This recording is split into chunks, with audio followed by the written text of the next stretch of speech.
Sir. Yes sir. चलो यार, जो पीडीएफ है ना, पीडीएफ में वो पेज नंबर 22 है, और जिसके पास हार्ड कॉपी है उसमें क्वेश्चन चेक करो। मैं क्वेश्चन रीड कर रहा हूं जरा। जो क्वेश्चन है पीडीएफ में तो दिया है क्वेश्चन नंबर 11। अब तुम लोग चेक करो क्वेश्चन में क्या बोल रहा है। Particle is moving eastward. A particle is moving eastward with a velocity 5 metre per second. In 10 seconds, the velocity changes to 5 meter per second northward. The average acceleration in this time is. देखो दिख रहा है किसी को question ये? Yes sir. Yes sir. सबके soft copy तो है ना सबके सभी सर? Yes sir. तो सॉफ्ट कॉपी में पेज नंबर 22 पे आओ, क्वेश्चन नंबर 11 दिखाई नहीं दिखा? क्वेश्चन में क्या बोल रहा है? क्वेश्चन में बोल रहा है कि हमारे पास एक पर्सन है, इसको हमने डिफाइन किया था ईस्ट वेस्ट, ये था मेरा नॉर्थ और ये था मेरा साउथ। अब क्वेश्चन में क्या बोल रहा है? जो भी पर्सन है, पर्सन चलना स्टार्ट करता है टुवर्ड्स ईस्ट। कितने से मूव कर रहा है? ये मूव कर रहा है 5 मीटर पर सेकेंड से। बताओ ये डायग्राम t इक्वल्स 0 पे है कि नहीं? लेकिन पर्सन अपना डायरेक्शन चेंज कर रहा है। ये क्वेश्चन में क्या बोल रहा है? किसी टाइम पे t की वैल्यू कितनी हो गई? 10 सेकेंड। और क्वेश्चन में बोल रहा है in 10 second the velocity changes to 5 metre per second northward. तो अब जो वेलोसिटी है पर्सन की वो नॉर्थ की ओर है।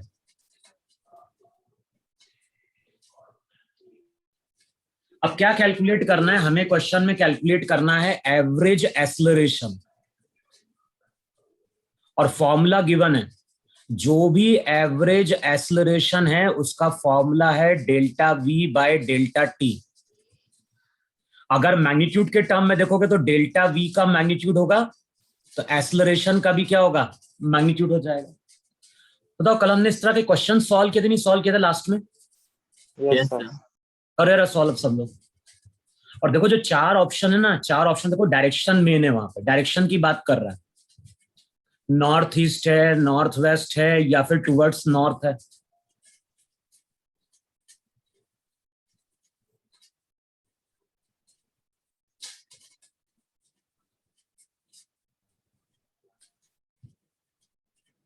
Sir option B. Yes sir, option B. देखो मैंने 2 तरह से लिखवाया था सॉल्व करने का तरीका। एक तो तरीका ये भी था कि नहीं था कि यहां पे इसको हम मान लें एक्स एक्सिस, इसको हम मान लें वाई एक्सिस। बताओ इनिशियल वेलोसिटी वेक्टर क्या लिखोगे? इनिशियली वेलोसिटी वेक्टर लिखोगे 5i cap. Final velocity vector क्या लिखोगे? फाइनली वेलोसिटी वेक्टर लिखोगे 5j कैप। अब जो भी चेंज इन वेलोसिटी है उसको हम लिखते थे final vector minus initial vector. अब डेल्टा वी मालूम है, डेल्टा टी कितना दिया है? डेल्टा टी दिया है 10 सेकेंड। तो जो भी एवरेज एक्सेलरेशन आएगा वेक्टर फॉर्म में वो आ जाएगा 5j cap minus 5i cap divided bye 10। बताओ अगले स्टेप में 1/2 कॉमन लोगे तो रिजल्ट आएगा minus i cap plus j cap. बताओ ये वेक्टर फॉर्म है कि नहीं है एवरेज एक्सेलरेशन का? यस। अगर हमें मैग्नीट्यूड लेना है, अगर हमें इसका मैग्नीट्यूड लेना है तो मैग्नीट्यूड क्या होगा? Under root of ax square minus 1/2 का स्क्वायर प्लस क्या हो जाएगा? ay का स्क्वायर। अब चेक कर लो वैल्यू कितनी आ रही है वहां पे। बताओ 1/4 कितना हो गया? 1/2 और अंडर रूट हटेगा, स्क्वायर रूट हटेगा तो 1/√2 आ रहा है कि नहीं आ रहा है? Yes sir. Yes sir. इसकी यूनिट क्या होगी? ध्यान है इसकी यूनिट हो जाएगी मीटर पर सेकंड स्क्वायर। अच्छा बताओ ये वेक्टर कौन से क्वाड्रेंट में जा रहा है? X component negative, Y component positive. Second. बताओ ये सेकंड क्वाड्रेंट में जा रहा है कि नहीं जा रहा है? Yes sir. एक्स कंपोनेंट आ गया यहाँ पे माइनस हाफ, वाई कंपोनेंट भी आ गया हाफ। एंगल अगर चेक करोगे तो बताओ एंगल 45 डिग्री आएगा कि नहीं आएगा? Yes, sir. अच्छा, सेकंड क्वाड्रेंट का मतलब यहाँ पे नॉर्थ वेस्ट है कि नहीं? Yes, sir. और लास्ट क्लास में हमने डिस्कस किया था कि एंगल अगर 45 डिग्री होगा तो वहां पे हम सिंपली नॉर्थ वेस्ट लिखेंगे। बताओ इतना याद है कि नहीं याद है सबको? Yes. अच्छा, कुछ क्वेश्चन अभी अपन और लेते हैं मॉड्यूल के ना, उससे पहले एक चीज देखो जरा, ये नोट कर लिया ना सबने? Yes, sir. अच्छा, हम लोगों ने ये फॉर्मूला पढ़ा था नहीं पढ़ा था? सबसे पहला फॉर्मूला हमने यही पढ़ा था, किसी वेक्टर को हम लिखते हैं उसका मैग्नीट्यूड और साथ में मल्टीप्लाई करते हैं यूनिट वेक्टर। Yes. ये फॉर्मूला सबको याद है कि नहीं याद है? Yes, sir. अच्छा, अब मैं अगर तुमसे कभी बोलता हूं कि हमारे पास एक वेक्टर है, और बताओ ये वेक्टर कौन से क्वाड्रेंट में जा रहा है? First. ये वेक्टर फर्स्ट क्वाड्रेंट में जा रहा है कि नहीं जा रहा है? अच्छा, मान लो यहाँ पे इसके कोऑर्डिनेट हैं, ये कोऑर्डिनेट है 2 और मान लो ये कोऑर्डिनेट है यहाँ पे 4, तो वेक्टर की इक्वेशन क्या लिखोगे इस वेक्टर की? 2i cap plus 4j cap. भाई वेक्टर का x कंपोनेंट मालूम है, वेक्टर का y कंपोनेंट मालूम है, तो तुम इस वेक्टर को क्या लिखोगे? तुम इस वेक्टर को लिखोगे वहां पे 2i cap plus 4j cap. बताओ किसी को डाउट तो नहीं है ना? ये वेक्टर फर्स्ट क्वाड्रेंट में है तो हमने फॉर्मूला यूज किया ax i cap plus ay j cap. Yes, sir. अच्छा, ये तो हो गया वेक्टर ए। अब मैं अगर तुमसे बोलता हूं कि इस डायरेक्शन में यूनिट वेक्टर कितना है, अगर मैं तुमसे पूछ रहा हूं कि इस डायरेक्शन में यूनिट वेक्टर कितना है, तो अब क्या बोलोगे वहां पे?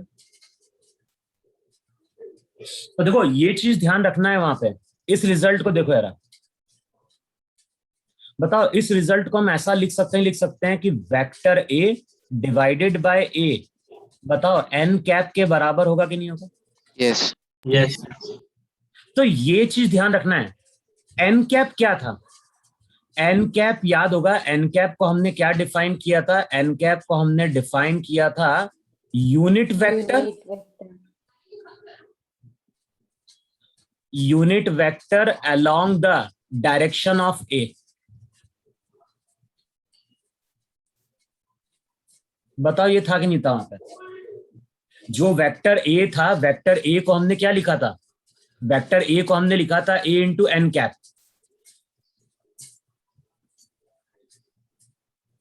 Yes, sir. और एन कैप को हमने क्या डिफाइन किया था? एन कैप को हमने डिफाइन किया था unit vector along the direction of A. Yes, sir. तो अब ये रिजल्ट समझ में आ रहा है कि अगर किसी वेक्टर को हम डिवाइड कर दें उसके मैग्नीट्यूड से, अगर किसी वेक्टर को हम डिवाइड कर दें उसके मैग्नीट्यूड से, तो हमें उस डायरेक्शन में यूनिट वेक्टर मिलेगा कि नहीं मिलेगा? Yes, sir. Yes, sir. तो अब कैलकुलेट करना है हमें क्या? जिस डायरेक्शन में वेक्टर ए है, जिस डायरेक्शन में वेक्टर ए है उस डायरेक्शन में यूनिट वेक्टर कितना?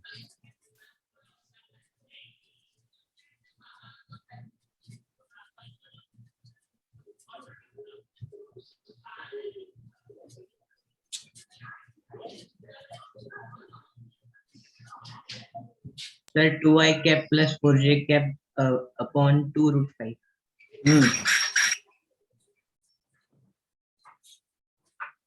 भाई ए का मैग्नीट्यूड मिल जाएगा नहीं मिल जाएगा वहां पे? Yes, sir. Yes, sir. भाई ए रिप्रेजेंट कर रहा है मैग्नीट्यूड, और मैग्नीट्यूड कैसे मिलेगा? किसी वेक्टर का एक्स कंपोनेंट मालूम है, वाई कंपोनेंट मालूम है, तो रिजल्ट वहां पे हो जाएगा 4 प्लस कितना 16, तो ए की वैल्यू वहां पे √20 होगी कि नहीं होगी? Yes, sir. अब ए की वैल्यू हो गई √20 वहां पे, और वेक्टर ए हमें मालूम है, तो यूनिट वेक्टर क्या हो जाएगा? यूनिट वेक्टर हो जाएगा वहां पे 2i cap plus 4j cap divided bye √20। बताओ इक्वेशन ये बन रही कि नहीं बन रही है वहां पर? Yes. Yes, sir. 2i cap plus 4j cap divided bye √20, तो ये क्या देगा? ये देगा unit vector along the direction of vector A. Yes, sir. तो अगर हमें किसी डायरेक्शन में किसी वेक्टर के अलोंग अगर हमें यूनिट वेक्टर फाइंड आउट करना है, तो इस फॉर्मूले को हम यूज कर सकते हैं, नहीं यूज कर सकते? Yes, sir. Yes. तो अगर ये फॉर्मूला मालूम है तो हम किसी वेक्टर के अलोंग यूनिट वेक्टर कैलकुलेट कर लेंगे। तो बेसिकली क्या याद रखना है कि जब भी हम किसी वेक्टर को डिवाइड करेंगे उसके मैग्नीट्यूड से, तो हमें उस डायरेक्शन में क्या मिल जाएगा? यूनिट वेक्टर मिल जाएगा। Yes. Yes, sir. इतना सबको समझ में आया, नहीं समझ में आया? Yes, sir. Yes, sir. Yes, sir. Yes, sir. अब मैं क्वेश्चन लिख रहा हूं, अब इसको सॉल्व करके देखो जरा। यहां पे मैं शो कर रहा हूं एक्स एक्सिस, यहां पे हम शो कर रहे हैं वाई एक्सिस। यहां पे एक पॉइंट है और इस पॉइंट का कोऑर्डिनेट गिवन है, इस पॉइंट का कोऑर्डिनेट गिवन है 2,4। ये है पॉइंट ए। यहां पे है एक पॉइंट बी, और जो पॉइंट बी है मान लेते हैं उसका कोऑर्डिनेट है 8,2। तो हमारे पास दो पॉइंट हैं, एक है पॉइंट ए, दूसरा है पॉइंट बी। अच्छा, जो पार्टिकल है हमारा ए पॉइंट पे। हमारे पास एक पार्टिकल है और ये पार्टिकल कहां पे? ए पॉइंट पे। और ये पार्टिकल ए से बी की ओर मूव कर रहा है।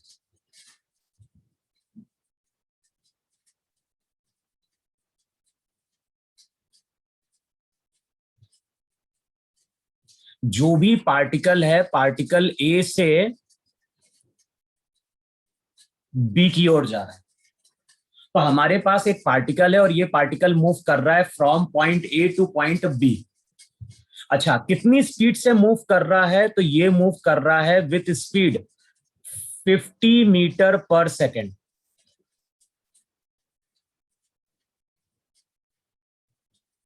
एक पार्टिकल है, पार्टिकल मूव कर रहा है from point A to point B. कितनी स्पीड से मूव कर रहा है? 50 मीटर पर सेकेंड से मूव कर रहा है। अब लियो करना क्या है? Write down the velocity in vector form. तो कैलकुलेट करो वहां पे वेलोसिटी वेक्टर फॉर्म में क्या होगी। क्वेश्चन सबको क्लियर हुआ? क्लियर हुआ?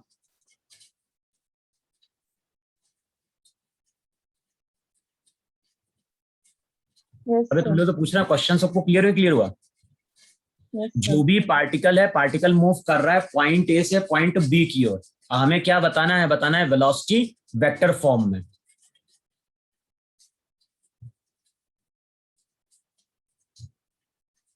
करो कैलकुलेट।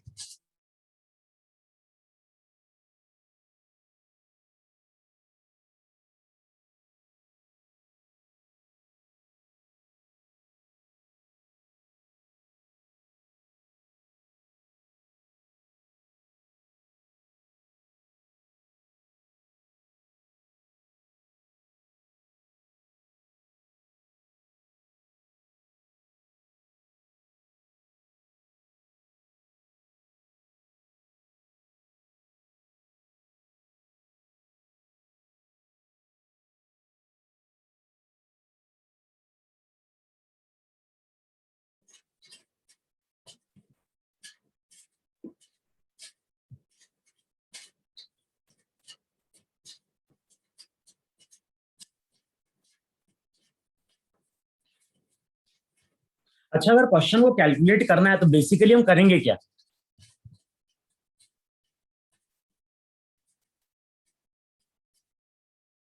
अगर मुझे वेलोसिटी को वेक्टर फॉर्म में लिखना है, बताओ इसका मैग्नीट्यूड मालूम है कि नहीं मालूम है? Yes. बताओ हम क्या चीज मल्टीप्लाई करें? Unit vector. Unit vector. तो हमें मैग्नीट्यूड मालूम है, हमें क्या नहीं मालूम है? हमें यूनिट वेक्टर नहीं मालूम है। तो बेसिकली हम क्या करेंगे? बेसिकली हम यूनिट वेक्टर कैलकुलेट करने की कोशिश करेंगे। अच्छा, यूनिट वेक्टर हम किस डायरेक्शन में कैलकुलेट करेंगे? Displacement के direct. ए से बी की ओर कैलकुलेट करेंगे, नहीं कैलकुलेट करेंगे? Yes. अब देखो, सबसे पहले क्या करो, ओरिजिन से पॉइंट ए को ज्वाइन करो जरा। बताओ, ओरिजिन से अगर मैं पॉइंट ए को ज्वाइन करूंगा तो ये ए की पोजीशन बताएगा कि नहीं बताएगा? Yes. Yes, sir. अगर हम ओरिजिन से पॉइंट ए को ज्वाइन करते हैं तो ये ध्यान रखना, ये एक वेक्टर है और ये वेक्टर पॉइंट ए की पोजीशन को बता रहा है, जिसको हम क्या बोलते हैं? जिसको हम बोलते हैं पोजीशन वेक्टर। तो इसको बोल दो यहां पे आर ए। तो आर ए वहां पे पोजीशन वेक्टर है जो ए की पोजीशन बता रहा है। अच्छा, ओरिजिन से बी को ज्वाइन कर दो। बताओ ये बी का पोजीशन वेक्टर हो गया कि नहीं हो गया?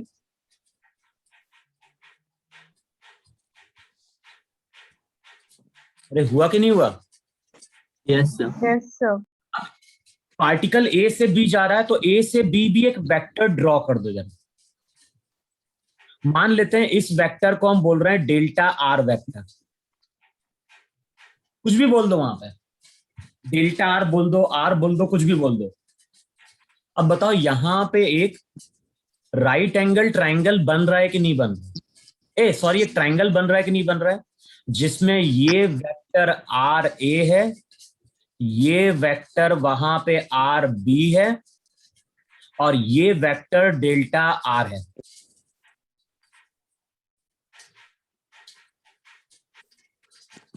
बताओ, अब मैं अगर यहां पे ट्राइंगल लॉ अप्लाई करूं तो क्या लिखूंगा मैं? कौन सा वेक्टर रिजल्टेंट होगा? RB.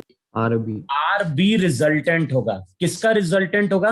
आर बी रिजल्टेंट होगा R A plus delta R vector का। बताओ इतना होगा कि नहीं होगा? Yes, sir. अच्छा बताओ, सबसे पहले आर ए वेक्टर को क्या लिखें?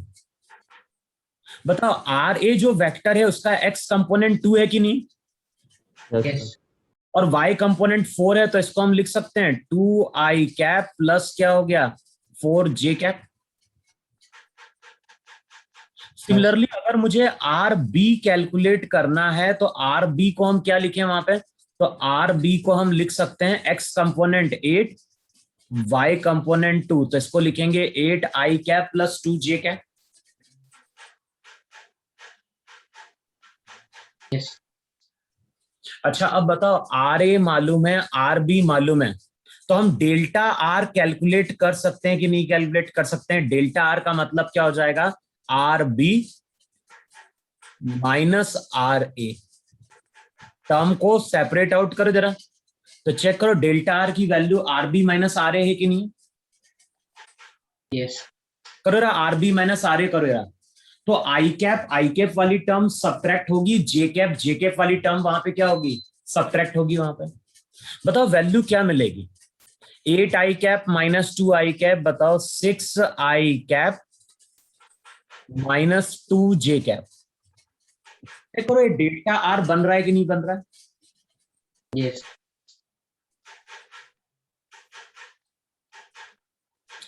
अच्छा, डेल्टा आर कौन सा वेक्टर है? डेल्टा आर वो वेक्टर है जो ए से बी की ओर पॉइंट आउट कर रहा है। हमने ये रिजल्ट पढ़ा है कि जब भी किसी वेक्टर को उसके मैग्नीट्यूड से डिवाइड कर दिया जाए तो हमें उस डायरेक्शन में यूनिट वेक्टर मिल जाता है। बताओ, डेल्टा आर के अलोंग अगर मुझे यूनिट वेक्टर फाइंड आउट करना है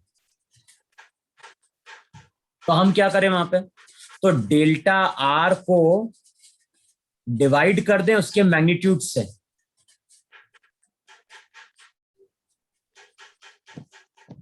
बताओ, 6i cap minus 2j cap divide करो उसके मैग्नीट्यूड से। बताओ मैग्नीट्यूड कितना है इसका?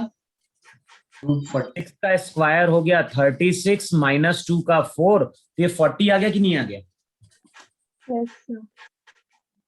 तो अब बताओ जो यूनिट वेक्टर है वो तो हो गया 6i cap minus 2j cap divided bye हो गया रूट 40।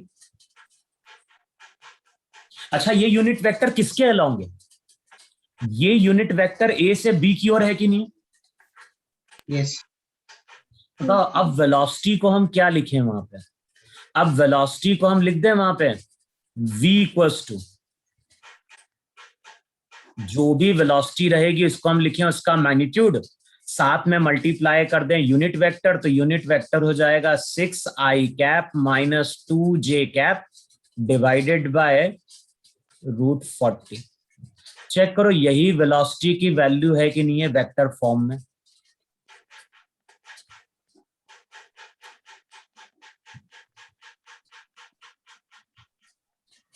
बोलो इतना समझ में आया कि नहीं समझ में आया? Yes sir.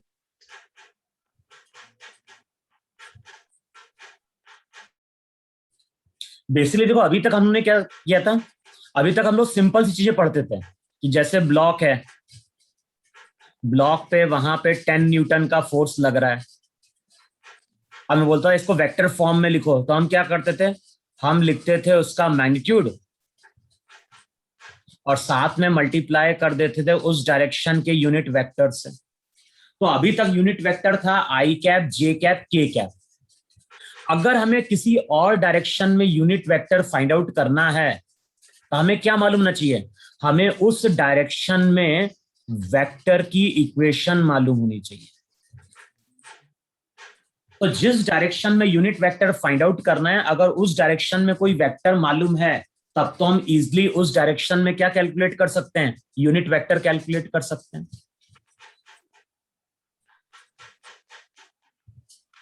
बताओ इतना क्लियर हुआ कि नहीं क्लियर हुआ तुम लोगों को?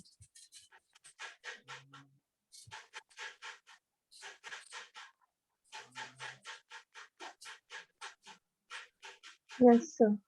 मैं तुम लोगों को तो पूछ रहा हूं इतना क्लियर हुआ कि नहीं क्लियर हुआ? Yes, sir. अच्छा, अब देखो जरा मॉड्यूल में ही आओ जरा।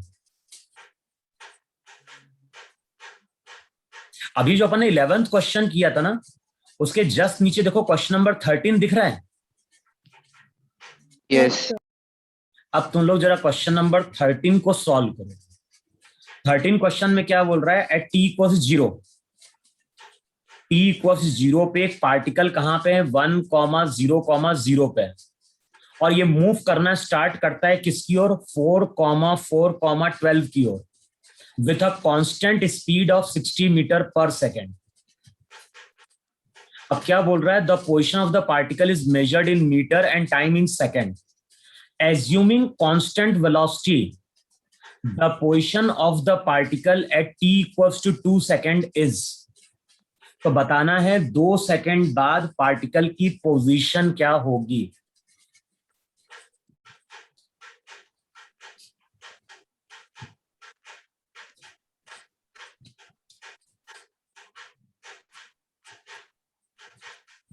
अच्छा, जो भी डाटा गिवन है, ये क्वेश्चन तो कुछ ऐसा है कि नहीं कि पार्टिकल पॉइंट ए पे था, बी की ओर जा रहा है।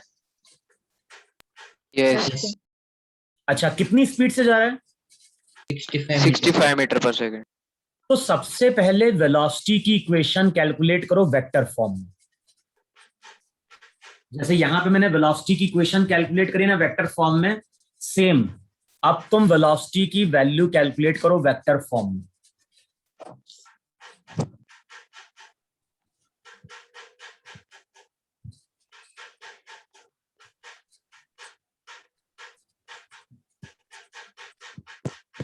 अब देखो डायग्राम जरूर मैं 2 डायमेंशनल ड्रॉ कर रहा हूं।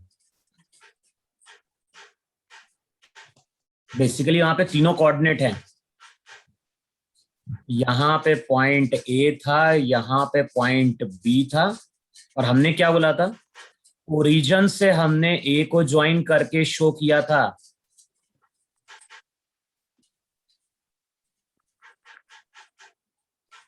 आर ए वेक्टर, ओरिजिन से हमने बी को ज्वाइन किया तो वहां पे हमने शो किया था आर बी वेक्टर, और अगर ए से बी की ओर जा रहे हैं तो वहां पे हमने एक वेक्टर और ड्रॉ किया था, उसको हमने बोला था डेल्टा आर वेक्टर।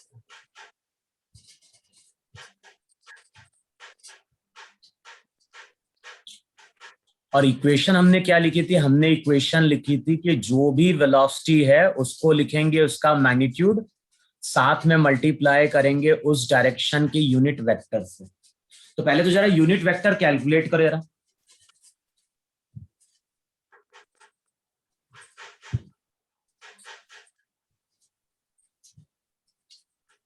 बताओ, सबसे पहले तो ए वेक्टर को क्या लिखे हैं? 1 I cap. तीनों कंपोनेंट की बात कर रहा है, लेकिन यहां पे केवल क्या है? एक्स कंपोनेंट ही है, तो लिखोगे आई कैप। आर बी को क्या लिखोगे वहां पे? 4i cap plus 4j cap plus 12k cap. लिखवाया था मैंने तुम्हें यहाँ पे रिजोल्यूशन ऑफ वेक्टर में कि जो कोऑर्डिनेट होते हैं बेसिकली वही इसके कंपोनेंट होते हैं कि नहीं होते?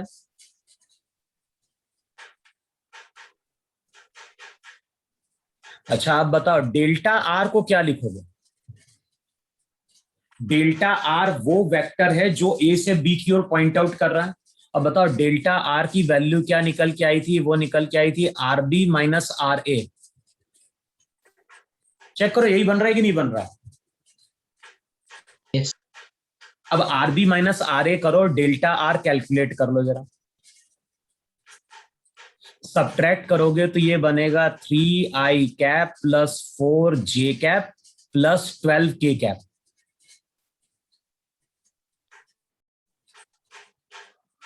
बताओ ये डेल्टा आर आ गया कि नहीं आ गया? अब हमें क्या करना है? हमें तो इस डायरेक्शन में एक यूनिट वेक्टर फाइंड आउट करना है। तो अब डेल्टा आर को किससे डिवाइड करें?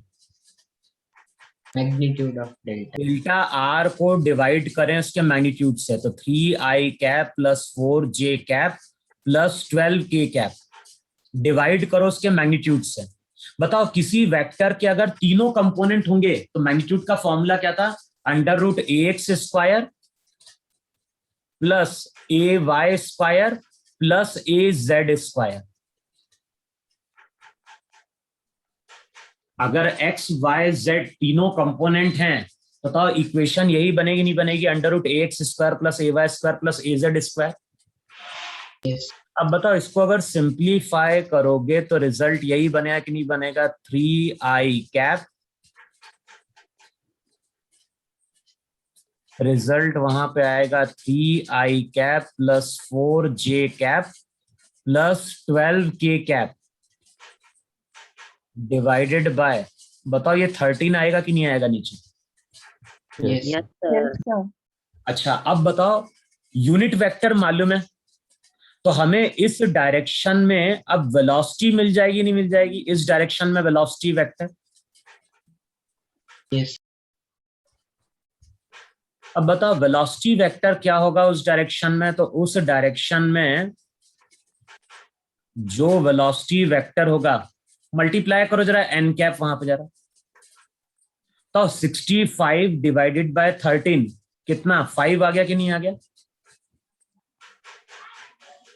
साथ में आ जाएगा 3i cap plus 4j cap plus 12k cap. बताइए वेलोसिटी आ रही कि नहीं आ रही है वेक्टर फॉर्म में? Yes. Yes, sir. इसको और सिंप्लीफाई कर दोगे तो वेलोसिटी हो जाएगी वहां पे 15i cap plus 20j cap plus 60k cap. और ध्यान है ये वेलोसिटी की इक्वेशन है वहां पे।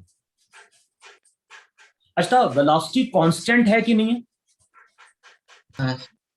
वेलोसिटी कांस्टेंट है, और सबने इतना फॉर्मूला पढ़ा है कि जो भी वेलोसिटी होती है वो होती है डिस्प्लेसमेंट अपॉन टाइम इंटरवल। सबने फॉर्मूला पढ़ा ही नहीं पढ़ा 9th-10th में कि वेलोसिटी होती है डिस्प्लेसमेंट अपॉन टाइम? Yes. बताओ जब भी हम वेलोसिटी इंटू टाइम करेंगे तो हमें क्या मिल जाएगा? डिस्प्लेसमेंट। डिस्प्लेसमेंट। तो अगर मैं तुमसे बोलता हूं कि डेल्टा आर डिस्प्लेसमेंट है, अगर मैं तुमसे यहां पे बोल रहा हूं कि डेल्टा आर डिस्प्लेसमेंट है, तो डिस्प्लेसमेंट को तुम लिखोगे वेलोसिटी इंटू टाइम इंटरवल। बताओ कितने टाइम की बात कर रहा है वहां पे? 2 सेकंड। 2 सेकंड की। बताओ 2 सेकंड बाद कितना होगा डिस्प्लेसमेंट? वेलोसिटी इंटू टाइम कर दो वहां पे, तो रिजल्ट हो जाएगा 30 i cap plus 40 j cap plus 120 k cap. बताओ ये डिस्प्लेसमेंट आएगा कि नहीं आएगा?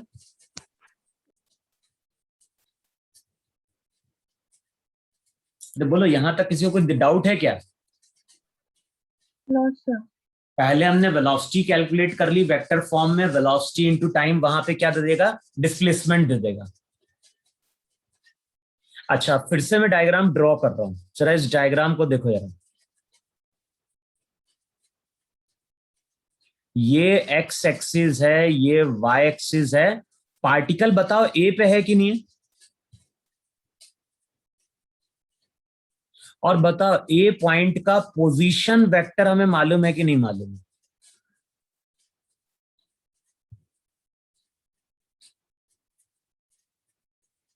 और ए पॉइंट का बताओ पोजीशन वेक्टर कितना है? आई कैप है कि नहीं है? यस। अब बताओ पार्टिकल ए पे था, डेल्टा टी टाइम बाद, डेल्टा टी टाइम बाद पार्टिकल का डिस्प्लेसमेंट डेल्टा आर हो गया कि नहीं हो गया?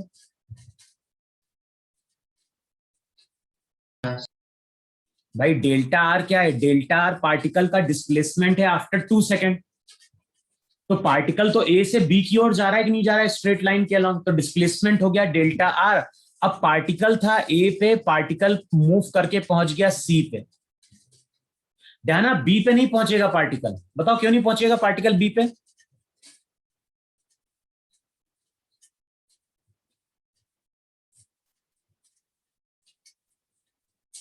अच्छा इसको डेल्टा आर डैश बोल देना डिस्प्लेसमेंट को, तो इसको डेल्टा आर डैश बोलना डिस्प्लेसमेंट को। बताओ यहां पे टाइम की बात कर रहा ही नहीं बात कर रहा?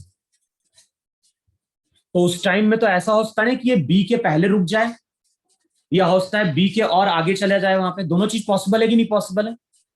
Yes, sir. यस। भाई पार्टिकल ए से चलना स्टार्ट किया, टाइम इंटरवल ज्यादा होगा तो हो सकता है वो बी के आगे निकल जाए। ये भी पॉसिबिलिटी है कि टाइम इंटरवल तुम्हारा क्या हो, कम हो, तो वो केवल बी के पहले ही पोजीशन आ जाए वहां पे। तो हम लोग क्या बोलेंगे? पार्टिकल था ए पे, आफ्टर 2 सेकेंड उसका डिस्प्लेसमेंट हो गया डेल्टा आर डैश, पार्टिकल पहुंच गया सी पे। तो यही पार्टिकल की न्यू पोजीशन है कि नहीं है? R C. Yes sir. अब बताओ जो भी पार्टिकल की न्यू पोजीशन आर सी होगी वो हमारी R A plus delta R dash होगी कि नहीं होगी? तो इस डेल्टा आर डैश में ये डेल्टा आर डैश की वैल्यू अब तुम यहां पुट कर दो, आर ए की वैल्यू पुट कर दो। बताओ रिजल्ट क्या निकल के आएगा? रिजल्ट निकल के आएगा 31 आई कैप प्लस 40 जे कैप प्लस वहां पे होगा 120 के कैप।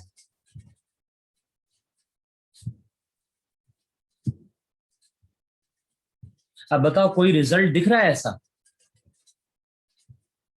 लास्ट वाला ऑप्शन चेक करो, लास्ट वाले ऑप्शन में क्या बोल रहा है? 31 आई कैप प्लस 40 जे कैप प्लस 120 के कैप।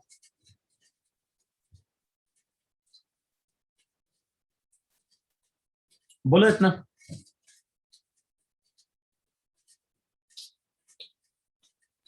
Yes, sir. सर हाँ बोलो।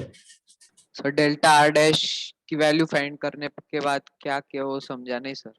बस डेल्टा आर डैश कर लिया। अब पार्टिकल क्या था? मैं बोल रहा हूं पार्टिकल था ए पे, पार्टिकल ए पे है कि नहीं है? डेल्टा आर डैश पार्टिकल का डिस्प्लेसमेंट है, पार्टिकल का डिस्प्लेसमेंट स्ट्रेट लाइन के अलोंग हुआ, तो पार्टिकल ए पे था, कुछ टाइम बाद पार्टिकल सी पे पहुंच गया। तो अब न्यू पोजीशन क्या है, सी है कि ए है? ए पुरानी पोजीशन थी, न्यू पोजीशन सी है, और हमें पार्टिकल की न्यू पोजीशन कैलकुलेट करना है। तो हमने ओरिजिन से सी को ज्वाइन किया, एक वेक्टर बन गया, और ट्राइंगल लॉ अप्लाई कर दिया।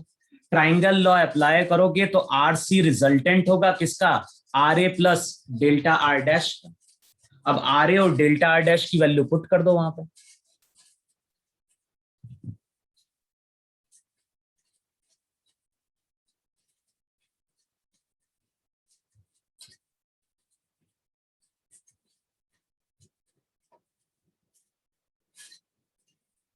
बोलो अब इतना समझ में आया, नहीं समझ में आया?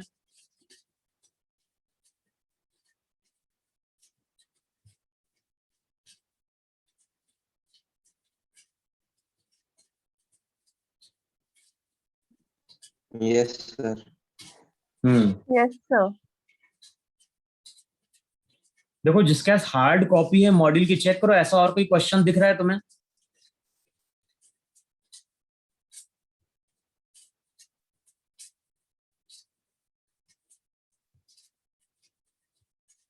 हम्म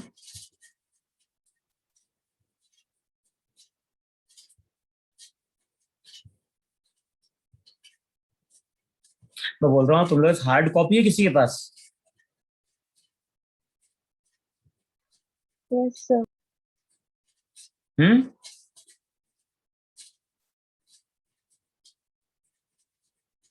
वहां पे देखो कोई सब्जेक्टिव क्वेश्चन में है क्या इस तरह का क्वेश्चन?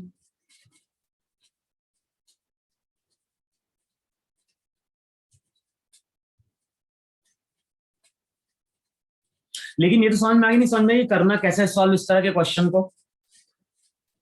सर एक्सरसाइज 4 में 10th क्वेश्चन।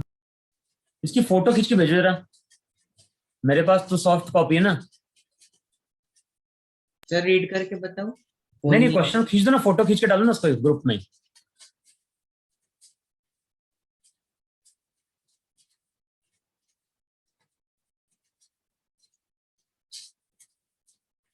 भेजा?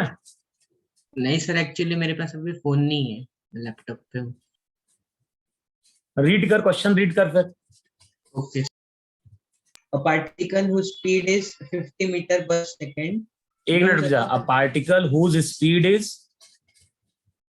50 meter per 50 metre per second moves along the line from A 2,1 moves from line A का कोऑर्डिनेट कितना दिया है? 2,1 हाँ, to B 9,25 9, 25 25 ठीक है। find its velocity in vector form of P I cap plus Q j cap। तो अब question में क्या बोल रहा है? क्वेश्चन में बोल रहा है वेलोसिटी की इक्वेशन फाइंड आउट करनी है वेक्टर फॉर्म में, P I cap plus Q J cap के फॉर्म में। यही बोला ना क्वेश्चन? Yes sir. और चेक करो कोऑर्डिनेट मीटर में दिए कि सेंटीमीटर में दिए? Coordinate sir. हाँ, ये कोऑर्डिनेट किसमें है? 9,25 मीटर है कि सेंटीमीटर है? वो कुछ नहीं दिया है सर, सिर्फ कोऑर्डिनेट्स दिए हैं। ठीक है, हम मीटर मान के चलते हैं। कैलकुलेट करो जरा तुम लोग जरा कि वेलोसिटी क्या लिखोगे वेक्टर फॉर्म में। अब जरा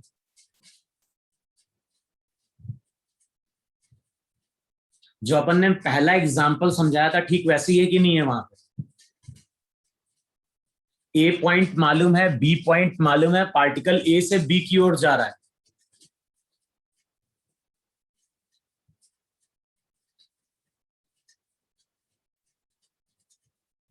करो सॉल्व, कैसे सॉल्व करोगे वहां पर? ये हो जाएगा एक्स एक्सिस, ये हो जाएगा वाई एक्सिस। ए पॉइंट दिया है 2,1। बताओ ए पॉइंट तो यहां कहीं होगा कि नहीं होगा?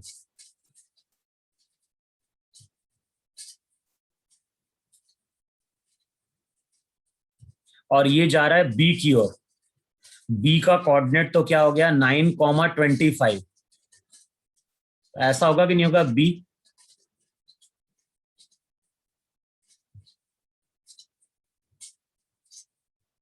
तो जो भी पार्टिकल है, पार्टिकल ए से बी की ओर जा रहा है,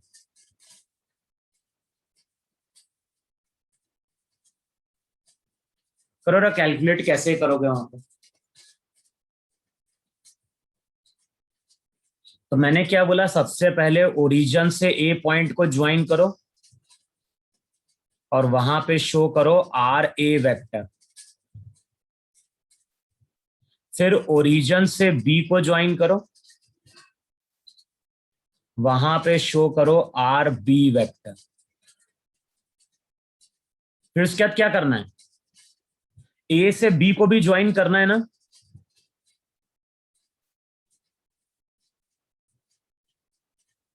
तो ए से बी को ज्वाइन करो और शो करो एक डेल्टा आर वेक्टर।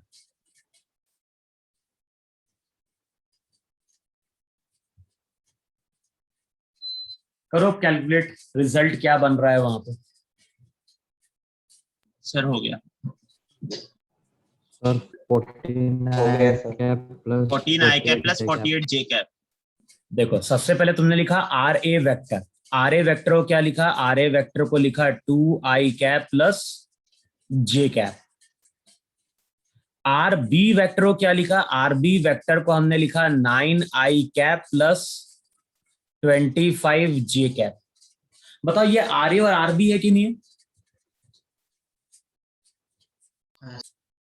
हाँ है ना। अब बताओ कौन सा वेक्टर रिजल्टेंट है यहां पे? अगर हम डायग्राम चेक करेंगे तो बताओ आर बी वेक्टर रिजल्टेंट आएगा कि नहीं आएगा? किसका रिजल्टेंट आएगा? R A plus delta R का। R A plus delta R R B देगा कि नहीं देगा? तो जो भी डेल्टा आर डिस्प्लेसमेंट वेक्टर है वो हो जाएगा वहां पे आर बी माइनस आर ए।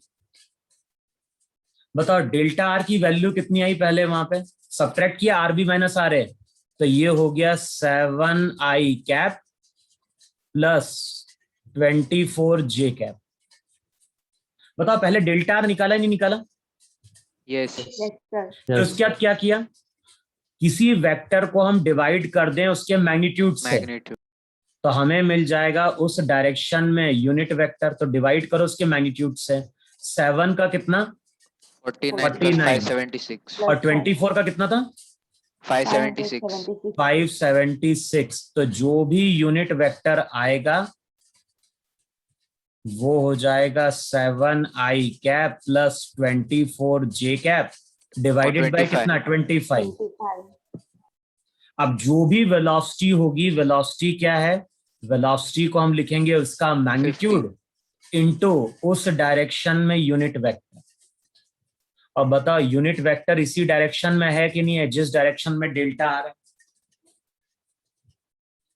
तो इस एन कैप की वैल्यू को पुट कर दो वहां पे, तो रिजल्ट आ जाएगा 14I कैप प्लस कितना हो गया? 48 J कैप। J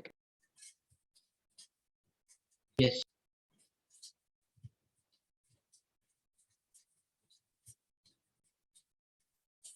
देखो इतना सबको समझ में नहीं समझ में? Yes, sir. Yes, sir. चलो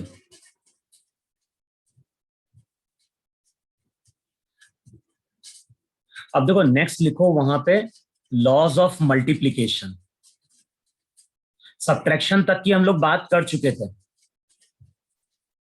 अब हम बात करने जा रहे हैं वहां पे किसकी? Multiplication of vector.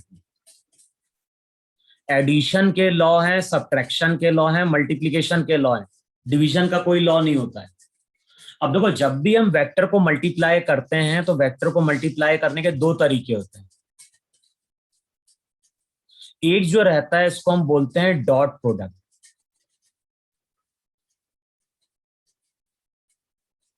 या तो इसको हम डॉट प्रोडक्ट बोलते हैं या फिर हम इसको बोलते हैं स्केलर प्रोडक्ट। और दूसरा जो होता है, दूसरा होता है वहां पे क्रॉस प्रोडक्ट।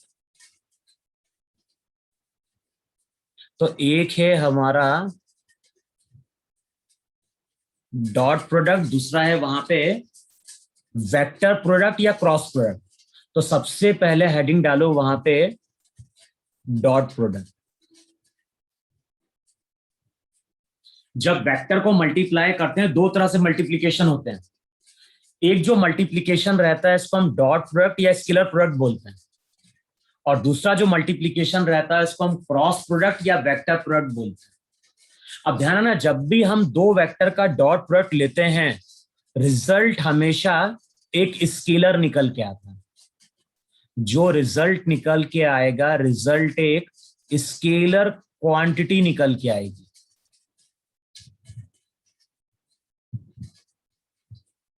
जब क्रॉस प्रोडक्ट लेंगे तो वहां वेक्टर क्वांटिटी निकल के आएगी। तो अभी हम बात कर रहे हैं डॉट प्रोडक्ट की। तो जब भी दो वेक्टर को हम डॉट प्रोडक्ट लेंगे या स्केलर प्रोडक्ट लेंगे, तो वहां पे जो रिजल्ट निकल के आएगा, रिजल्ट एक स्केलर क्वांटिटी निकल के आएगी। अब हम लोग क्या डिफाइन करते हैं कि अगर हमारे पास एक वेक्टर ए है, दूसरा वेक्टर बी है, और रिजल्ट याद होगा, जब दो वेक्टर के टेल टू टेल मीट करते थे तो स्मॉलर एंगल वहां पे क्या होता था, थीटा होता था। तो हमारे पास एक वेक्टर ए है, दूसरा वेक्टर बी है, और अगर हमें इन दोनों वेक्टर का डॉट प्रोडक्ट लेना है तो रिजल्ट लिखो वहां पे, रिजल्ट लिखो वहां पे ए डॉट बी। तो रिजल्ट लिखा जाता है वहां पे ए डॉट बी, और ये होता है ए बी कॉस थीटा के बराबर। अब ये फॉर्मूला कहां से आता है, हमें डेरिवेशन से मतलब नहीं है। इस फॉर्मूले को हम डिराइव करते हैं क्लास 12th में मैथ्स में, लेकिन फिजिक्स में हमें इस फॉर्मूले को डायरेक्ट यूज करना है। अगर हमारे पास एक वेक्टर ए है, दूसरा वेक्टर बी है, इन दोनों के बीच में सिंबल जो लगाया जाता है वो डॉट का लगाया जाता है, इसलिए इसको डॉट बोलते हैं। तो ए डॉट बी का फॉर्मूला होता है A B cos theta. A vector है, बी भी वेक्टर है, लेकिन ये किसके बराबर है, ए बी कॉस थीटा के। तो ये ए क्या है, ये ए मैग्नीट्यूड है, बी मैग्नीट्यूड है, और थीटा क्या है, थीटा उन दोनों वेक्टर के बीच का एंगल है। लिखो जरा इसकी डेफिनेशन लिखो जरा डॉट प्रोडक्ट की। ये समझ में क्या बोल रहा हूं मैं बोल रहा हूं कि ये वेक्टर के डॉट प्रोडक्ट का फॉर्मूला है। ये फॉर्मूला कैसे आता है हमें उससे कोई मतलब नहीं है। फिजिक्स में जब क्वेश्चन सॉल्व करेंगे तो कई बार इस फॉर्मूले को हमें केवल डायरेक्ट यूज करना रहेगा। अब लिखो इसकी डेफिनेशन लिखो वहां पे, the scalar product or dot product of two vectors, the scalar product or dot product of two vectors is defined as the product of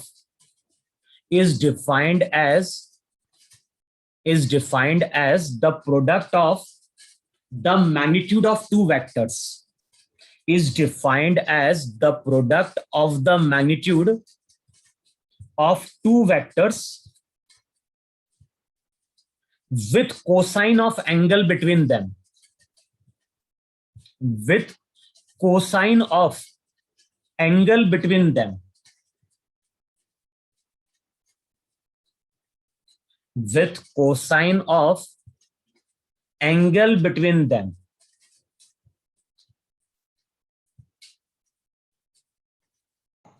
sir एक बार फिर से बताओ ना सर। मैंने क्या बोला, डेफिनेशन ना? हाँ सर। मैंने डेफिनेशन में बोला है the scalar product of two vector is defined as, the scalar or dot product of two vector is defined as the product of, is defined as the product of magnitude of two vectors with cosine of angle between them। Cosine का मतलब cos theta.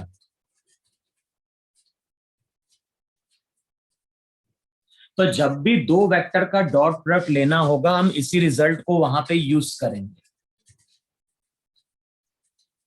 फिर देखो आगे लिखो वहां पे, अगर बताओ थीटा 0 होगा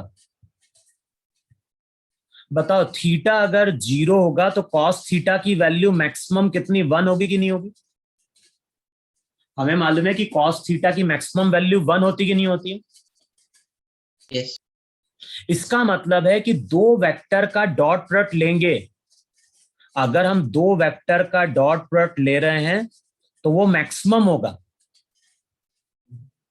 दो वेक्टर का डॉट प्रोडक्ट अगर हम ले रहे हैं और अगर वो मैक्सिमम है तो रिजल्ट वहां पे a इंटू बी होगा। तो दो वेक्टर का डॉट प्रोडक्ट मैक्सिमम कब होता है? जब दोनों के बीच में एंगल 0 डिग्री होता है। एंगल 0 डिग्री, इसका मतलब डायग्राम ऐसा होगा कि नहीं होगा? ये अगर वेक्टर a है तो यही हो जाएगा वहां पे वेक्टर b। बताओ ऐसा बोलो ही नहीं बोलोगे? इसका मतलब है कि दो वेक्टर जब भी पैरेलल होंगे तो इसका मतलब है उनका डॉट प्रोडक्ट हमेशा क्या होगा? मैक्सिमम होगा। बताओ इतना रिजल्ट क्लियर हुआ? क्लियर हुआ? Yes sir. Yes.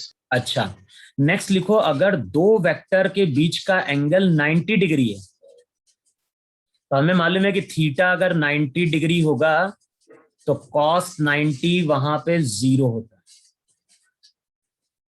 बताओ होगा कि नहीं होगा वहां पे?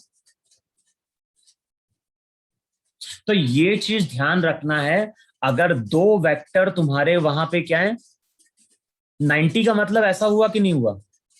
एक वेक्टर अगर a होगा तो दूसरा वेक्टर वहां पे क्या होगा? b होगा। और ध्यान है, दो वेक्टर का डॉट प्रोडक्ट मिनिमम होता है। अगर दो वेक्टर का डॉट प्रोडक्ट ले रहे हैं और डॉट प्रोडक्ट अगर हमें मिनिमम चाहिए तो वो 0 होता है। तो दो वेक्टर का डॉट प्रोडक्ट मैक्सिमम होगा और अगर एंगल बिटवीन देम कितना है? 0 है। दो वेक्टर का डॉट प्रोडक्ट मिनिमम 0 होगा अगर दोनों वेक्टर आपस में कैसे हैं? परपेंडिकुलर है। बताओ इतना समझ में आया नहीं समझ में आया? Yes. Yes, sir. और ध्यान ना, ये जो प्रॉपर्टी है ना, ये फिजिक्स में बहुत जगह यूज होगी। जब आगे हम काइनेमेटिक्स या प्रोजेक्टाइल मोशन पढ़ेंगे तो ये प्रॉपर्टी कई बार यूज होगी। देखो इस प्रॉपर्टी को कैसे यूज किया जाता है, कई बार क्वेश्चन में बोलता है कि प्रूव करो कि वेलोसिटी और एक्सेलरेशन परपेंडिकुलर है। हमें मालूम है कि दो वेक्टर अगर परपेंडिकुलर होंगे तो बताओ उनका डॉट प्रोडक्ट क्या होगा? 0. उनका डॉट प्रोडक्ट 0 होगा कि नहीं 0 होगा? अगर दो वेक्टर हमारे परपेंडिकुलर हैं, अभी ये प्रॉपर्टी लिखवाई नहीं लिखवाई?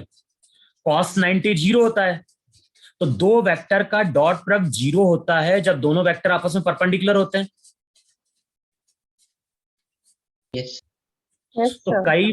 कई बार जब हम फिजिक्स में क्वेश्चन सॉल्व करते हैं तो प्रूव करने के लिए बोलता है कि प्रूव करो ये दोनों वेक्टर परपेंडिकुलर हैं।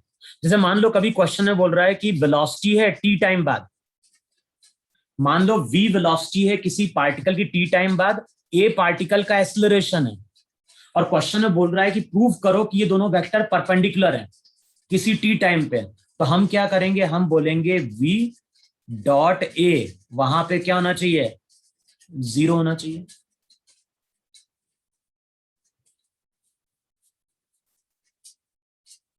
आया समझ में नहीं समझ में? Yes, sir. क्वेश्चन कैसे सॉल्व करते हैं अपन आगे फिजिक्स में देखेंगे, लेकिन मैं बोल रहा हूं कि कई बार ये प्रॉपर्टी हम यूज करते हैं कि दो वेक्टर अगर परपेंडिकुलर हैं और प्रूव करना है तो उनके डॉट प्रोडक्ट को हम 0 करेंगे। रब करो इतना में। Yes, sir. अब जैसे देखो मैं एक एग्जांपल लेता हूं, मैं भी कैलकुलेशन नहीं करूंगा, कैलकुलेशन अपन करेंगे प्रोजेक्टाइल मोशन में। जैसे मान लो ये बिल्डिंग है, ये बिल्डिंग है, ये हो गया ग्राउंड, और बिल्डिंग के टॉप से हम क्या कर रहे हैं? दो पार्टिकल को हॉरिजॉन्टली थ्रो कर रहे हैं अलग अलग वेलोसिटी से।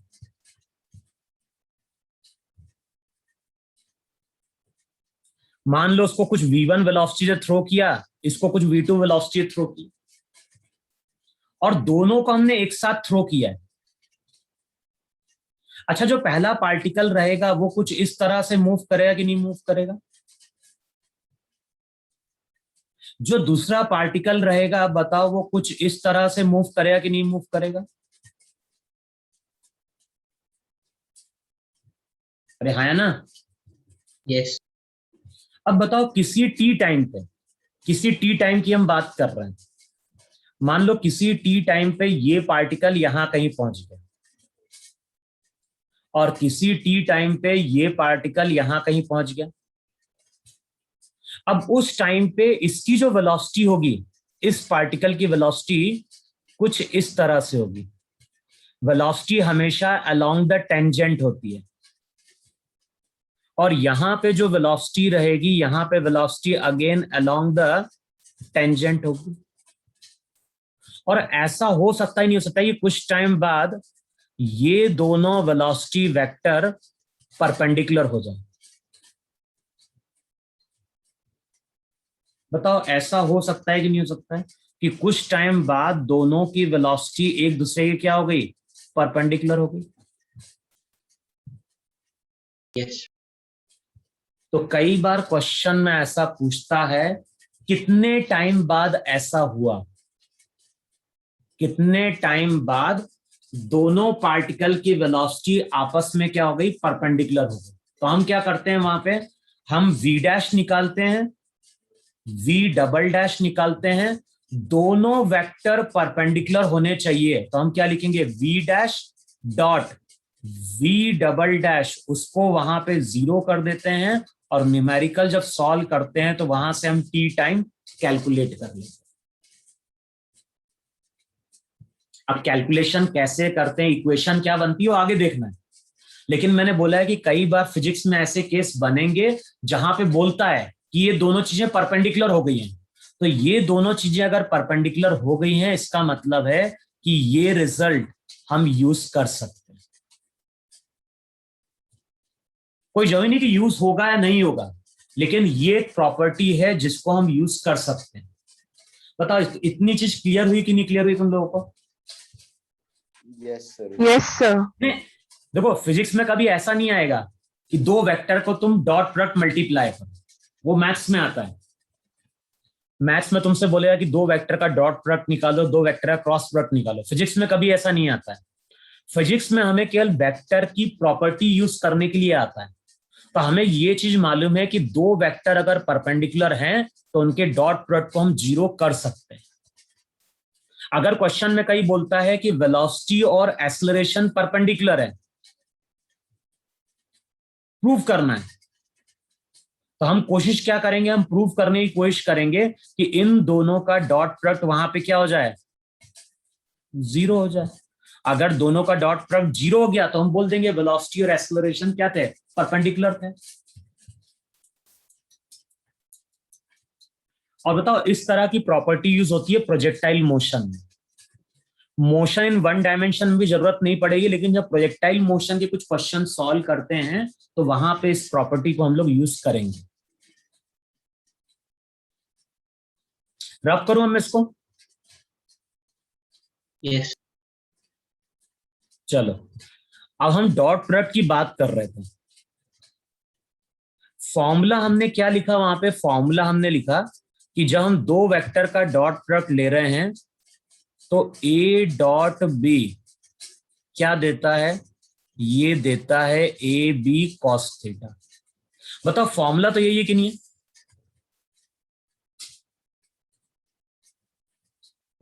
अच्छा, अब बताओ क्वेश्चन में अगर कभी बोल रहा है वहां पे आई डॉट आई, बताओ आई यूनिट वेक्टर है कि नहीं? Yes. दूसरा आई कैप भी मेरा वहां पे यूनिट वेक्टर है कि नहीं? तो इनका मैग्नीट्यूड कितना है? 1. तो 1 इंटू 1।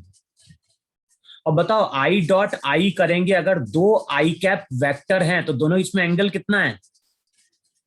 0 degree. और cos 0 क्या होता है? 1। तो ध्यान रखना आई डॉट आई हमेशा 1 देगा। अच्छा, सिमिलरली अगर कभी तुमसे बोल रहा है जे डॉट जे, बताओ जे डॉट जे का फॉर्मूला क्या होगा? J into cos theta. तो मैग्नीट्यूड फिर से कितना है? 1 है, एंगल फिर से 0 डिग्री है, तो जे डॉट जे भी 1 देगा कि नहीं देगा? Yes, sir. सिमिलरली अगर मैं तुमसे बोल रहा हूं के डॉट के, तो के डॉट के भी 1 होगा कि नहीं होगा? तो Yes, ये yes. रिजल्ट याद रखना है, I dot I, J dot J, के डॉट के वहां पे 1 देगा।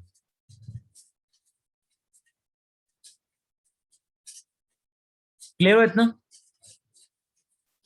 अच्छा, अब बताओ, अगर मैं कभी ऐसा लिख रहा हूं कि वेक्टर ए है, उसको लिखा है ए आई कैप, एक वेक्टर ए है, इसको मैंने लिखा है ए आई कैप। अब मैं अगर तुमसे कहीं बोलता हूं कि मल्टीप्लाई करो वेक्टर ए डॉट ए को, बताओ फॉर्मूला क्या लिखोगे ए डॉट ए का? एक का मैग्नीट्यूड ए है, दूसरे का मैग्नीट्यूड ए है, दोनों के बीच का एंगल 0 डिग्री होगा कि नहीं होगा? Yes. तो ए डॉट ए, ध्यान रखना, हमेशा क्या देता है? हमेशा ए स्क्वायर देता है।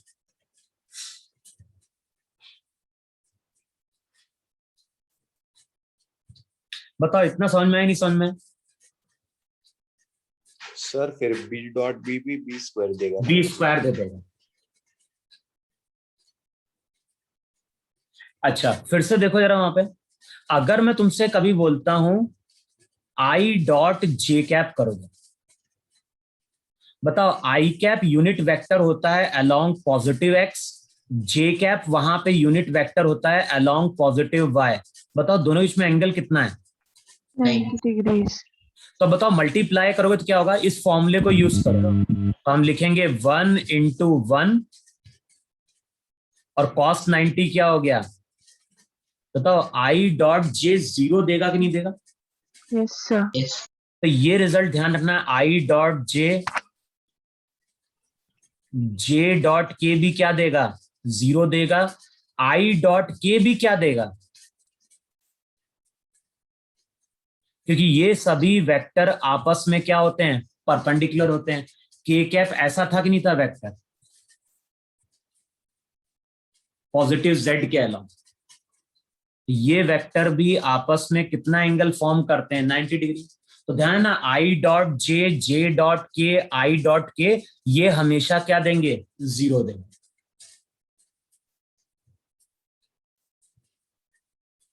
बताओ इतना समझ में आया कि नहीं समझ में आया? Yes, sir. Yes. Yes sir आया।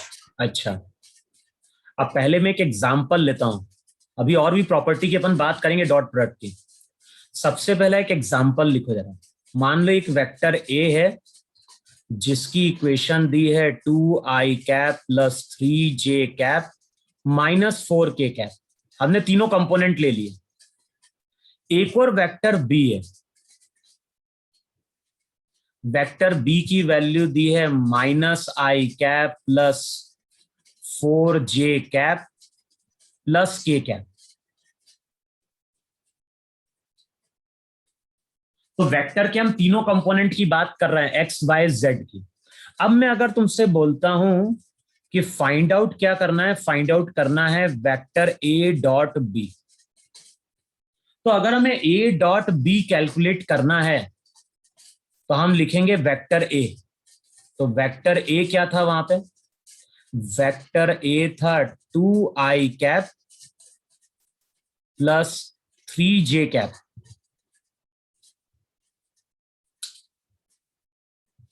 To I cap plus 3j cap minus 4k cap dot minus I cap plus 4j cap plus k cap. बताओ इन्हीं दोनों वेक्टर का डॉट प्रोडक्ट लेना है कि नहीं लेना है? ए डॉट बी का। अब मल्टीप्लाई करने का तरीका वही है जैसा हम मैथ्स में यूज करते हैं। पहले हम क्या करेंगे? 2i कैप को पूरे से मल्टीप्लाई करेंगे। अब सबसे पहले देखो, यहां पे 2 है, यहां पे -1 है कि नहीं है? बताओ 2 इंटू -1 क्या देगा? -2. -2 और आई डॉट आई 1 देगा कि नहीं देगा? पहले हम क्या करेंगे, पहले इनके कोफिशिएंट को मल्टीप्लाई करेंगे, फिर आई डॉट आई या जे डॉट जे देखेंगे। तो पहले हमने क्या लिखा, 2 इंटू -1 -2 और आई डॉट आई 1। अच्छा, यहां पे 2 है, यहां पे 4 है कि नहीं है? तो 2 इंटू 4 कितना हो गया? 8 और आई डॉट जे 0 हुआ कि नहीं हुआ? सिमिलरली 2 इंटू 1 2 और आई डॉट के 0। बताओ 2 आई कैप पूरे से मल्टीप्लाई हुआ कि नहीं मल्टीप्लाई हुआ? Yes sir. मैथ्स में से मल्टीप्लाई करते हैं ना, पूरा मल्टीप्लाई करेंगे यहाँ पे। अच्छा, 3 जे कैप को देखो, तो पहले यहाँ पे 3, यहाँ पे -1, तो 3 इंटू -1 क्या देगा? -3। 3 इंटू -1 क्या देगा? -3, लेकिन जे डॉट आई 0। फिर 3 into 4 12, J dot J 1। 3 into 1 3, लेकिन जे डॉट के 0। बताओ 3 जे कैप पूरे से मल्टीप्लाई हुआ कि नहीं मल्टीप्लाई हुआ? Yes. अब मल्टीप्लाई करो, -4 इंटू -1 +4, के डॉट आई 0। फिर -4 इंटू +4 -16, के डॉट जे 0। -4 इंटू 1 -4, के डॉट के 1। बताओ पूरा -4 के कैप मल्टीप्लाई हो गया कि नहीं मल्टीप्लाई हो गया? अब बताओ इसको जब हम सॉल्व करेंगे तो रिजल्ट क्या आ गया? -2। फिर यहां पे क्या था? +12 और यहां पे -4। अब सॉल्व करोगे तो आंसर कितना निकल के आ गया? 6 आया कि नहीं आया? Yes, sir. अब बताओ 6 एक स्केलर क्वांटिटी है कि नहीं है? Yes. यस ये वेक्टर तो है नहीं, Yes, sir. 6 तो क्या है? मैग्नीट्यूड है। इसलिए मैंने बोला है कि जब भी हम दो वेक्टर का डॉट प्रोडक्ट लेंगे तो रिजल्ट हमें क्या मिलेगा? एक स्केलर मिलेगा। अब देखो जब हम लोग न्यूमेरिकल सॉल्व करते तो हम क्या करते हैं, मालूम है कि आई डॉट आई का मल्टीप्लीकेशन 1 देगा, जे डॉट जे का मल्टीप्लीकेशन 1 देगा, के डॉट के का मल्टीप्लीकेशन 1 देगा। तो हम लोग डायरेक्ट क्या करते हैं, ऐसे मल्टीप्लाई करते हैं। 2 इंटू -1 -2, 3 इंटू 4 +12, -4 इंटू 1 -4। हमें मालूम है कि आई डॉट आई का सिग्निफिकेंस है, जे डॉट जे का मतलब है, के डॉट के का मतलब है। बाकी जो डॉट प्रोडक्ट रहते हैं वो 0 दे देते हैं। तो हम सीधे आई आई वाली टर्म को देखें, जे जे वाली को देखें और के वाली को देखें, तो आंसर हमें मिलेगा या नहीं मिलेगा डायरेक्ट? Yes. अरे आया कि नहीं समझ में सबको? Yes, sir. चलो मैं एक एग्जांपल और लिख रहा हूं। अब सीधे मल्टीप्लाई करना है। मान लो वेक्टर ए की वैल्यू दी है -2 आई कैप -4 जे कैप +10 के कैप। वेक्टर बी की वैल्यू दी है 2 आई कैप +जे कैप +4 के कैप।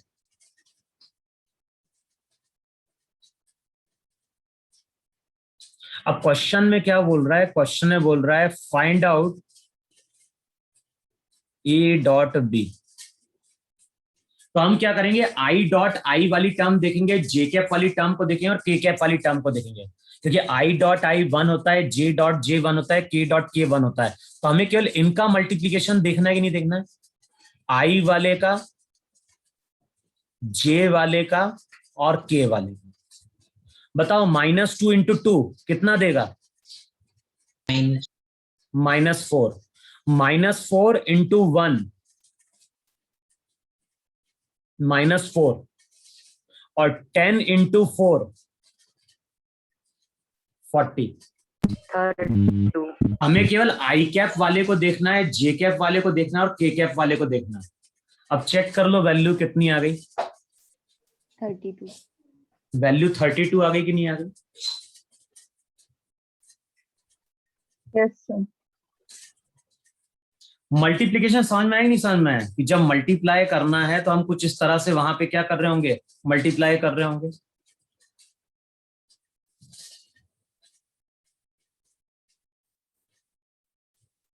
सर अब करो 3 इतना में। वेक्टर्स होंगे तो 3 वेक्टर होंगे तो वैसे ही करेंगे वहां पे। 3 वेक्टर का मल्टीप्लीकेशन, क्रॉस प्रोडक्ट निकलेगा, मल्टीप्लीकेशन नहीं होगा 3 का। यस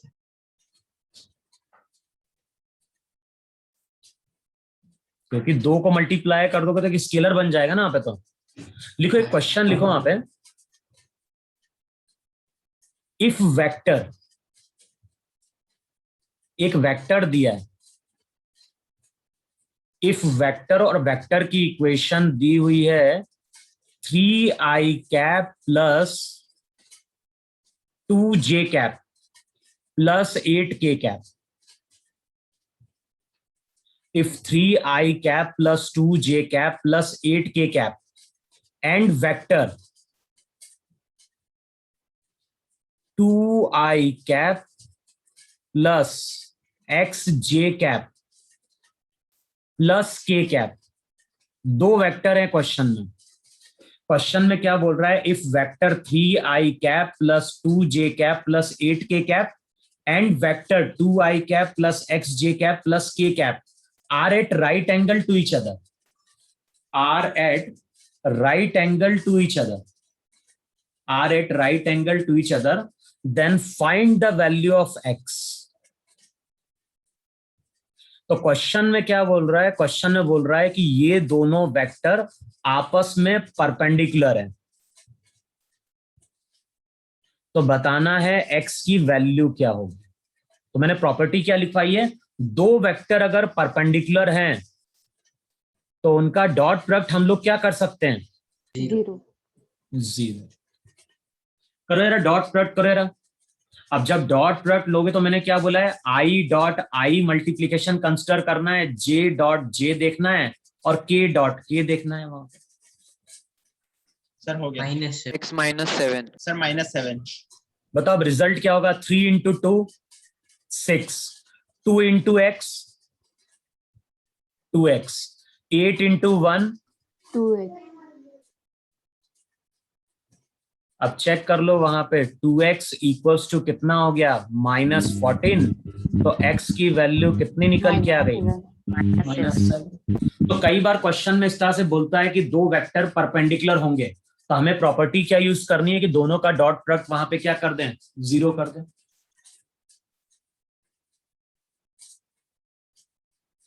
बताओ इतना समझ में आया कि नहीं समझ में आया?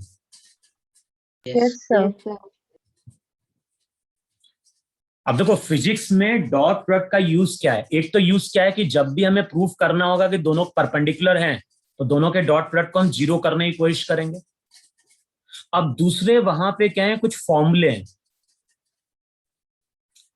एक जो फॉर्मूला होता है वो आता है वर्क का। जब भी वर्क की बात करते हैं तो वर्क का फॉर्मूला फोर्स इंटू डिस्प्लेसमेंट नहीं होता है, वो फॉर्मूला होता है F डॉट आर। ये आगे पढ़ोगे, अभी तक तुमने फॉर्मूला पढ़ा होगा वर्क का फॉर्मूला होता था F फोर्स इंटू डिस्प्लेसमेंट, लेकिन बेसिकली वर्क का फॉर्मूला होता है F डॉट आर। अब ध्यान है, आर वहां पे डिस्प्लेसमेंट होता है। तो कई बार ऐसे फॉर्मूले होंगे जहां पे हमें डॉट प्रोडक्ट को क्या करना होगा, यूज करना होगा। दूसरा जो फॉर्मूला होता है, फॉर्मूला होता है पावर का। पावर का फॉर्मूला होता है F डॉट V। F अगर फोर्स है, V वेलोसिटी है, तो आगे पढ़ोगे पावर को डिफाइन किया जाता है F डॉट V। तो इस तरह से फिजिक्स में कुछ फॉर्मूले आएंगे जहां पे हमें डॉट प्रोडक्ट का क्या करना है, यूज करना है। सिमिलरली एक फॉर्मूला आता है 12th में फ्लक्स का। फ्लक्स को हम लिखते हैं E डॉट ds वेक्टर, उसको d5 बोलते हैं। तो d5 फ्लक्स होता है, E इलेक्ट्रिक फील्ड होती है, ds वहां पे एरिया वेक्टर होता है। वो तो खैर 12th में। अभी ध्यान रखना, जब हम क्लास 11th में पढ़ेंगे तो हमें केवल ये दो फॉर्मूले में डॉट प्रोडक्ट की जरूरत पड़ेगी।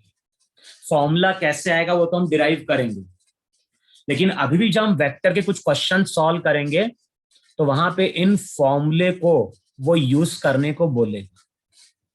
तो ये ध्यान रखना, अभी तुम जो वेक्टर की मॉड्यूल देखोगे ना, उसमें कुछ क्वेश्चन होंगे वर्क के या पावर के, तो वर्क का फॉर्मूला यूज करना है वहां पे F.R, और पावर अगर होगा तो उसको लिखेंगे F.V। सर पावर में वो वेलोसिटी है क्या, v? हाँ, F फोर्स है, V वहां पे वेलोसिटी है।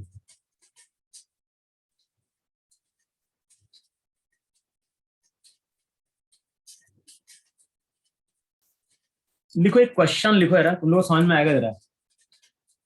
अंडर अ फोर्स, इतना रब करूं मैं?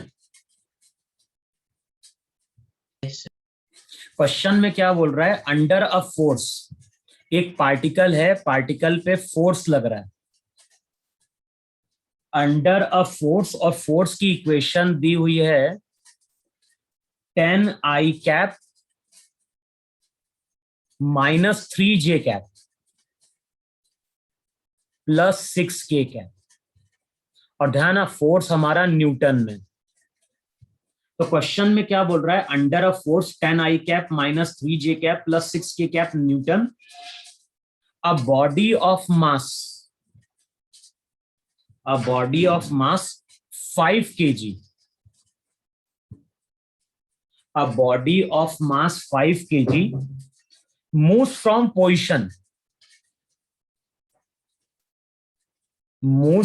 position, और इसकी इनिशियल पोजीशन दी है moves from position 6I cap plus 5J cap minus 3K cap.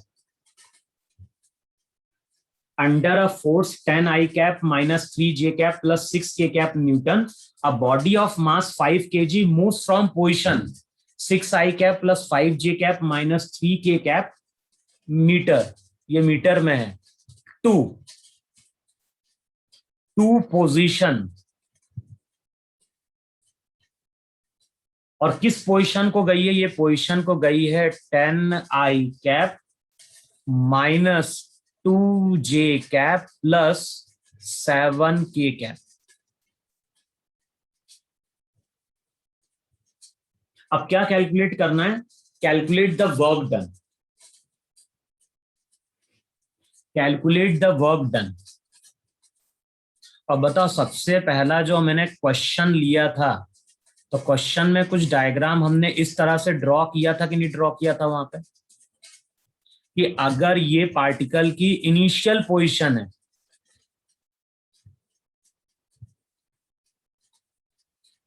और ये पार्टिकल की वहां पे क्या है? फाइनल पोजीशन है, तो डिस्प्लेसमेंट हमने ऐसे शो किया था कि नहीं शो किया था? R से या डेल्टा R से? यस भाई क्वेश्चन में बोल रहा है, नहीं बोल रहा है कि पार्टिकल जो है वो एक पॉइंट से दूसरे पॉइंट की ओर जा रहा है।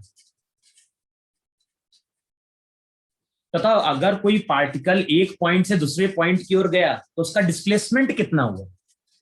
डिस्प्लेसमेंट R है कि नहीं है? और बताओ, R को हमने क्या लिखा था?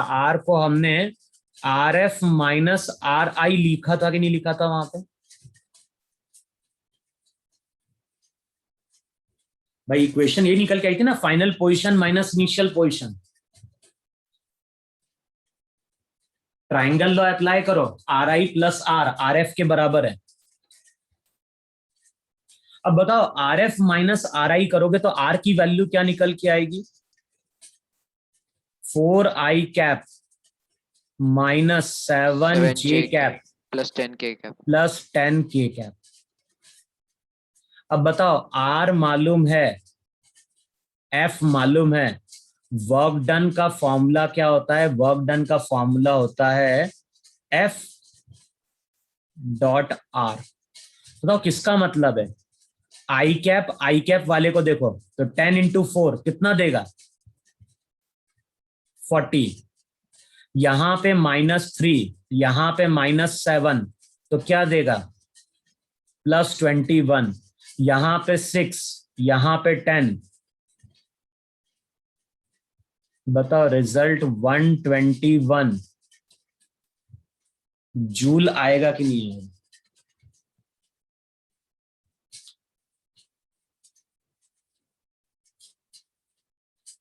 अरे समझ में है, नहीं समझ में है? Yes. Yes. हमने क्या किया? हमने पार्टिकल का डिस्प्लेसमेंट कैलकुलेट कर लिया। डिस्प्लेसमेंट कैसे मिला? Final position minus initial position से। और हमें क्या करना है? वर्क डन का फॉर्मूला मालूम है, F.R, और डॉट प्रोडक्ट का रूल क्या है? I.I देखो, J.J देखो, K.K देखो, बाकी जो टर्म रहती है जीरो हो जाती है मल्टीप्लाई करने पर। बताओ इतना समझ में आया कि नहीं समझ में आया? Yes, Yes, sir. sir. अच्छा, दूसरा जो यूज होता है ना, रब करूं मैं इतना? अगर रब करूं? Yes, sir. अच्छा, A.B को हमने क्या लिखा है? A.B को हमने AB cos थीटा लिखा है कि नहीं लिखा है? अब बताओ थीटा क्या है? थीटा दोनों के बीच का एंगल होता है कि नहीं होता है? Yes. Yes, sir. तो कई बार हमें दो वेक्टर के बीच में एंगल फाइंड आउट करना होता है, तो वहां पे हम फॉर्मूला यूज करते हैं कॉस थीटा का। और कॉस थीटा क्या हो जाता है? कॉस थीटा हो जाता है A.B अपॉन AB। अब जैसे देखो इसको मैं कैसे यूज कर रहा हूं। मान लो टेबल है और टेबल हॉरिजॉन्टल है, ये मेरा यहां पे हॉरिजॉन्टल टेबल है। अच्छा, अब इस टेबल पे हम क्या कर रहे हैं? दो बॉल को प्रोजेक्ट कर रहे हैं। एक बॉल को हमने कुछ ऐसे प्रोजेक्ट किया v1 वेलोसिटी से, दूसरी बॉल को हमने कुछ ऐसे प्रोजेक्ट किया v2 वेलोसिटी से।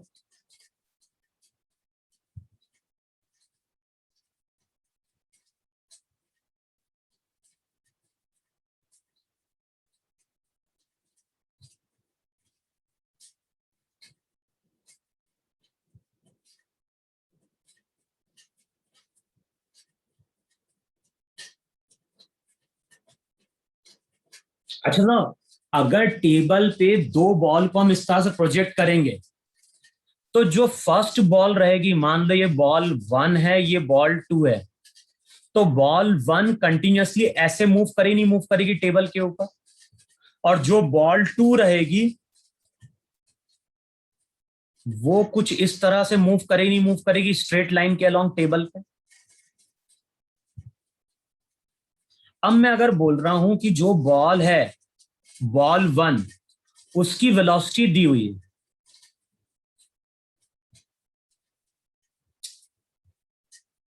जो बॉल 1 है उसकी वेलोसिटी दी हुई है, और इसकी वेलोसिटी दी है I cap plus 1/√3 J cap. और जो सेकंड बॉल है उसकी वेलोसिटी दी हुई है वहां पे I cap plus √3 J cap. हमें क्या बताना है? बताना है कि दोनों बॉल कितने एंगल पे मूव कर रही है।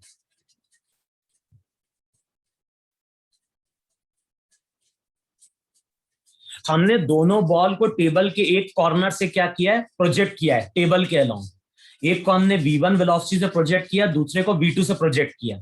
तो बताना है कि ये दोनों बॉल आपस में कितने एंगल पे चल रही होंगी। बताओ ये एंगल चेंज होगा क्या? नहीं। नहीं भाई, अगर दो लाइनें, एक लाइन ऐसे है, एक लाइन ऐसे है, तो इनके बीच का एंगल तो फिर कांस्टेंट रहेगा कि नहीं रहेगा? तो अब बताना है कि ये दोनों बॉल कितने एंगल पे मूव कर रही। तो आप क्या करो वहां पे, इस फॉर्मूले को अब यूज करो। ए डॉट बी कैलकुलेट करो और उसको डिवाइड करो दोनों के मैग्नीट्यूड के प्रोडक्ट से। बताओ V1 का मैग्नीट्यूड कितना है? √4/3। 1 प्लस 1/√3 का स्क्वायर 1/3। तो V1 कितना हो जाएगा? V1 हो जाएगा √4/3 ना? यस। अच्छा V2 कितना होगा? √4। 1 प्लस 3। बताओ V2 2 होगा कि नहीं होगा? यस। अच्छा V1 डॉट V2 क्या देगा? 2। मल्टीप्लाई करो जरा। I डॉट I दे देगा 1।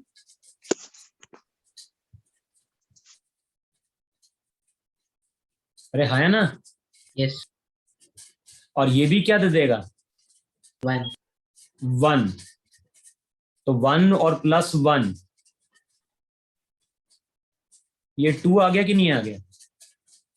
यस। अब फॉर्मूला यूज करो। कॉस थीटा क्या होता है? A dot B. A dot B कितना हो गया? 2 अपॉन V1 V2। तो ये हो जाएगा 2। √4 में से 2 बाहर निकलेगा तो बचेगा केवल √3 ना? यस। बताओ सिंप्लीफाई करने पे कॉस थीटा की वैल्यू कितनी आ गई? √3/2 आ गई कि नहीं आ गई? Yes, sir. यस। और कॉस थीटा अगर √3/2 होगा तो थीटा की वैल्यू कितनी होगी? 30 डिग्री। 30 degrees. इसका मतलब है कि ये जो दोनों बॉल हैं, ये दोनों बॉल 30 डिग्री एंगल पे क्या कर रही होगी? मूव कर रही होगी। इतना समझ में नहीं समझ में है सबको? Yes. सर। अब अगली क्लास में करना क्या है? अगली क्लास में जब आओगे तो एक तो डॉट प्रोडक्ट पढ़ के आना, है ना? साथ में कुछ क्वेश्चन देखना। मॉड्यूल में अगर देखोगे तो मॉड्यूल में वर्क के कुछ क्वेश्चन होंगे। एक तो वर्क के कुछ क्वेश्चन होंगे और कुछ क्वेश्चन इस तरह से होंगे कि 2 वेक्टर हैं और 2 वेक्टर आपस में क्या है? परपेंडिकुलर। तो इस तरह के जो न्यूमेरिकल हैं मॉड्यूल में, उसको तुम्हें वहां पे सॉल्व करना है। इतना समझ में नहीं समझ में है सबको? Yes.